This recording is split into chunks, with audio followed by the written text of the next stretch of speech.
সাধু সাবধান, বাক্সের মুখ খুলতে বাধ্য করবেন না, তাহলে ভিতরের সব কিছু প্রকাশ করে দেবে।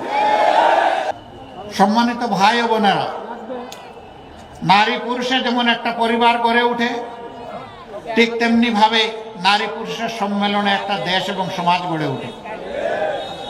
অনেকে ভয় দেখায় এই 10 দল যদি ক্ষমতায় যায়, বিশেষ করে জামাতে ইসলাম, উপায় নাই রে, সব তালা মেরে দিবে ঘরে ঘরে। বোনদেরকে বের হতে দেবে না, মাদেরকে বের হতে দিবে না, লেখাপড়া করতে দিবে না, পেশাগত দায়িত্ব পালন করতে দিবে না। এগুলা সব ধোঁকাবাজদের কথা, সব ধোঁকাবাজরা এগুলা কথা বলে। আমরা কি করব জানেন? নবীজি সাল্লাল্লাহু আলাইহি ওয়াসাল্লাম প্রত্যেকটি যুদ্ধে আমাদের মা বোনদেরকে যোদ্ধা হিসাবে সঙ্গে করে নিয়ে গেছে।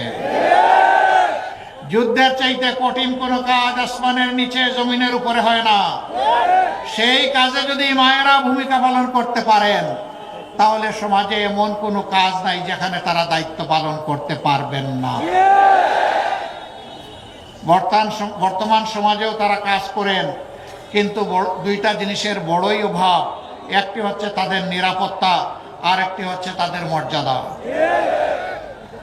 ইনশাআল্লাহ তাআলা আযীম, আমরা যদি এই দেশ পরিচালনার সুযোগ পাই, আমরা মাদেরকে মায়ের মর্যাদায়, ঘরে, চলাচলে, কর্মস্থলে, 3 জায়গায় নিরাপত্তা এবং মর্যাদা তাদের শতভাগ নিশ্চিত করা হবে ইনশাআল্লাহ।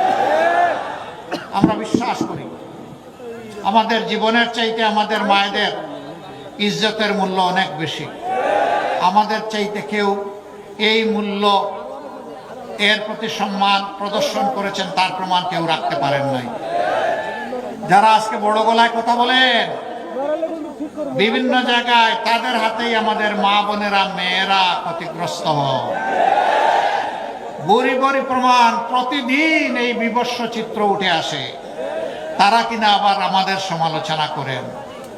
ক্লিংকার বেশি থাকলে সিমেন্ট বেশি খাঁটি। আনোয়ার সিমেন্ট।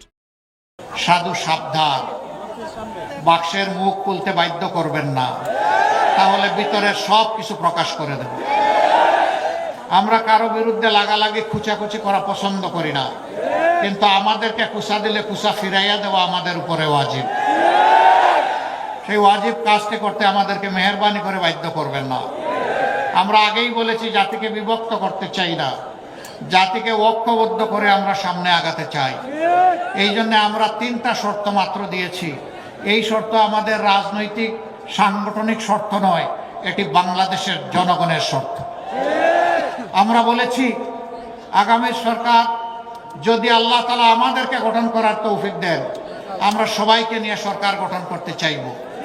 তবে যারা 3টা শর্ত মানবেন, সরকার গঠন তারা অংশগ্রহণ করবেন। নাম্বার 1, নিজে দুর্নীতি করবেন না, আর বগলের নিচে কোনো দুর্নীতিবাজকে আশ্রয় দেবেন না। নাম্বার 2, গরিব ধনী, হিন্দু মুসলমান বৌদ্ধ খ্রিস্টান, নারী পুরুষ, শিশু আবাল বৃদ্ধ বনিতা, যার অধিকার যেখানে লঙ্ঘিত হবে, ন্যায় বিচার পাওয়ার অধিকার তার থাকবে। সেই ন্যায় বিচার সমাজের সকলের জন্য সমান বিচার ইনশাআল্লাহ নিশ্চিত করা হবে। যে অপরাধে একজন সাধারণ নাগরিকের বিচার হবে, একই অপরাধ দেশের প্রেসিডেন্ট করলে তারও বিচার হবে। তিনি এখানে অবশ্যই কোনো বৈধতা অথবা কোনো ইম্পিউনিটি তিনি পাবেন না, তাকেও বিচারের মুখোমুখি হতে হবে। সেই বিচারটাই আমরা ইনশাআল্লাহ কায়েম করতে চাই। ওরকম বিচার যখন কায়েম হবে, বিচারের ঘোষণার প্রথম দিন থেকে 90% অপরাধ অটোমেটিক্যালি বাতাসে মিলাই যাবে। বাকি দুর্বৃত্ত যারা থাকবে, তাদেরকে সংশোধনের জন্য প্রথমে পদক্ষেপ নেওয়া হবে। সংশোধন না হলে আইনের আওতায় সমান অস্ত্র দিয়ে তাদের বিচার করা হবে। এখানে কারোর জন্য সোনার তলোয়ার আর কারোর জন্য ইস্পাতের তলোয়ার হবে না। বিচারের তলোয়ার সকলের জন্য সমান হবে। আমি গলা কাটার কথা বলছি না, আমি বলছি ন্যায়ের কথা, ইনসাফের কথা, ইনসাফপূর্ণ শাসনের কথা।